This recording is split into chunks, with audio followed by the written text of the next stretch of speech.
Interaction के बगैर, कोई डिस्कशन के बगैर इलेक्शन कमीशन ने एक एसआईआर अनाउंस कर दिया।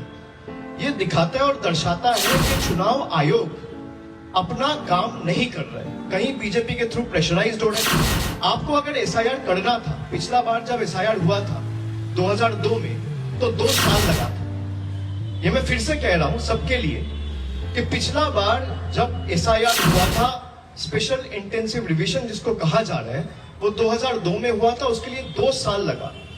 अब वही चुनाव आयोग 2 महीने में करना चाह रहा है।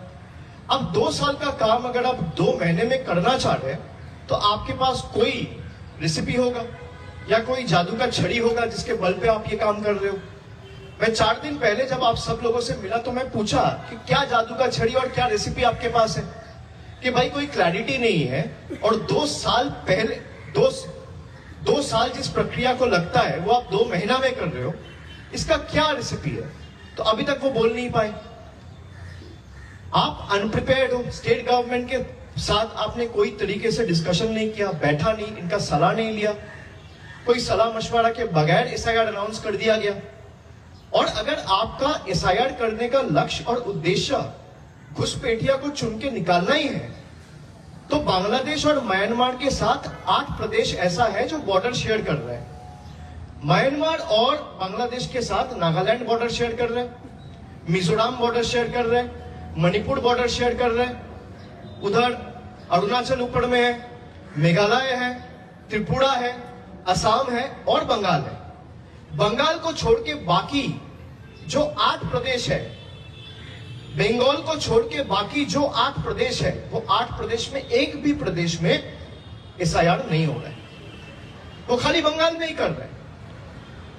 मुझे किसी पत्रकार ने बताया कि बीजेपी का एक नेता उनको बताया कि भाई हमारे यहाँ पे एसआईआर करने का जरूरत नहीं है, क्योंकि हम तो, कोई मेघालय से रोहिंग्या आता है या मणिपुर से आता है या मेघालय से कोई बांग्लादेशी आता है तो हम लोग पकड़ लेते हैं।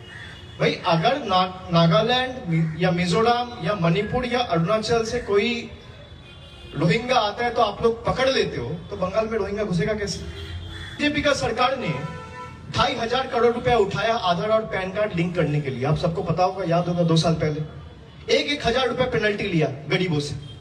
जरा वो पैसा वापस करिए आज लोगों को। 2,500 करोड़ रुपया उठाया। हमारा सरकार गरीबों को 1,000 रुपया लक्ष्मी भंडार पे दे रहे हैं और मोदी जी का सरकार वही 1,000 रुपया गरीबों से आधार और पैन कार्ड लिंक करने का नाम पे लेके गया है। और आज कह रहे हैं आधार का कोई वैलिडिटी है ही नहीं, Aadhaar is not a proof of your citizenship. भाई आप तय करेंगे क्या? इसीलिए मैं कहा हूं कि भाई जो तय करने वाले हैं, जरा वो भी अपना पिताजी का जन्म पत्रिका या जन्म सर्टिफिकेट लेके आए। भाई आप भी देश का नागरिक हो, मैं भी देश का नागरिक हूं। आपका जितना हक है मेरा भी उतना हक है। ये देश आपका जितना है मेरा भी उतना है। इस देश के लिए आपके फोरफादर्स जान दिया है तो मेरे भी दिए है। ये मिट्टी मेरा जितना है आपका भी उतना है, और आपका जितना है मेरा उतना है। तो आप अगर हमारे लोगों पिताजी का 2002 का लिस्ट मांग रहे हैं, एनआरसी के लिए जमीन का जायदाद का कागज मांग रहे हैं, पहले का बर्थ सर्टिफिकेट मांग रहे हैं, तो आपके पास भी होना चाहिए। आप लेके आइए, हम भी दिखा देंगे।